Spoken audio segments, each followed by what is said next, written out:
Hi, this is Lucis Khan, and in this video we will learn about feature of PathLoss-6. If you can see, I have selected some specific site.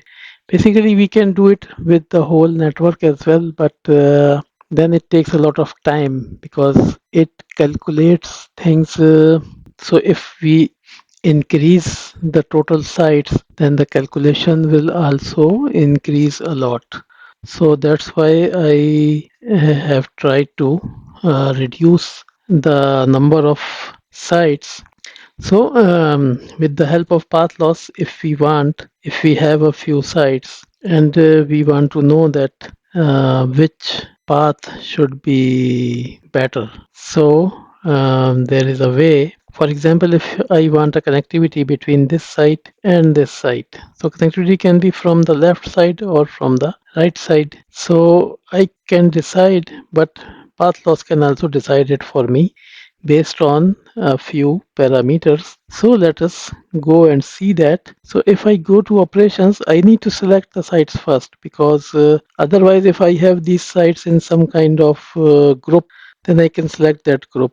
So if I go to operation and I go to route finder, so if you see the route finder now, it has selected a site. It will assume that there is no link between these sites, and it will try to find me the best route between how to plan these a link between these two sites, any of the two sites. So I can have all of my other links as well.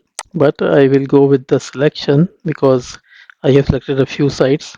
So I can tell it a source, for example, this site as a source, and I will tell it a destination. For example, here I take this site as destination.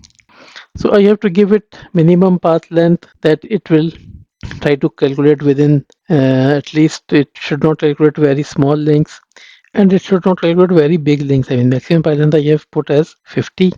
So design criteria I can design based on fade margin, diffraction loss, clearance, or path length, or availability also, like unavailability, and I can give it a minimum clearance. I will take it on fade margin because I have all the links also. So based on that, so we can give it our design criteria because basically in a nutshell, it will, if we say that okay, we are fine with your choice, then it will create the links between these. So if I will ask it to create the link, so if you see, it tried to calculate the fade margin between the sites, and then it told me that this site is better. Let me change the site. I can reset this, and I change the source to this one. 233 destination is same. Now if I see, so still it's asking me to come from this path. Okay, so let's give it one more try. Let's change the destination somewhere here and ask it to create the route. Now even then it is asking us to come from this side of the path, which is not too much but quite strange for me.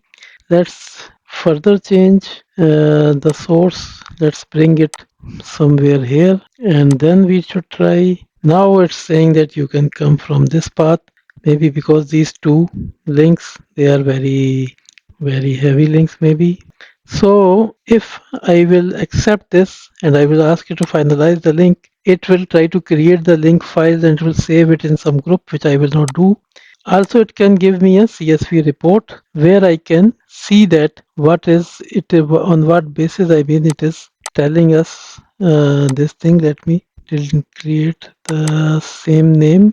Okay, we open this report. So in the report you see that it is coming via this site 335 to 36, and from here it's giving us antenna heights, tower heights, then it's giving us receive signal, fade margin. So basically on base of fade margin it has calculated the link with the lower fade margin to reach from site 1 to the required site. So I hope that this should be a good understanding for you to understand that if you have some links, and if you want PathLoss to help you create the best path, then PathLoss can give you some idea. You can always, I mean, it's not required that you use it. You can always go with your own decision, but at least PathLoss gives you something to start with or something to think about. So let's meet in some next video. Goodbye.